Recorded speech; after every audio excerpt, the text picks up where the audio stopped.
تازه خبر په ننګرهار کې یو کس خپل 3 ملګري وژلي دي. سلام، وخت مو پخیر. پام وکړئ د نن ورځې تازه خبر ته.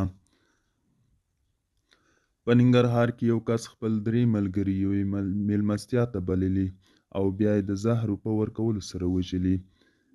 په ننګرهار کې سیمه ییز سرچینې اماج نیوز ته ویلي چې په دغه ولایت کې یو ځوان خپل 3 ملګري یوې میلمستیا ته بللي او بیا یې د زهرو په ورکولو سره وژلي دي. د سرچینې په وینا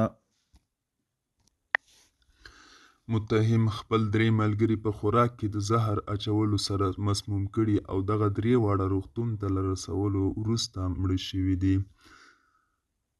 په دغه خبر کې سرچینې زیاته کړي چې دغه پیښه د یکشنبې په ورځ د چنګاښ 18 د ننګرهار په مرکز جلال آباد ښار کې رامنځته شوې ده.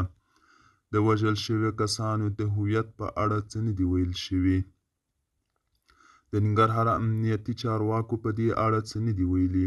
دا په داسې حال کې ده چې په دې وروستیو کې د هیواد په بېلابېلو سیمو کې جنایي پیښې زیاتې شوي دي. دوستانو، دا و د نن ورځې چمتو کلی خبر. تر بیا په الله سپارم. ښې چارې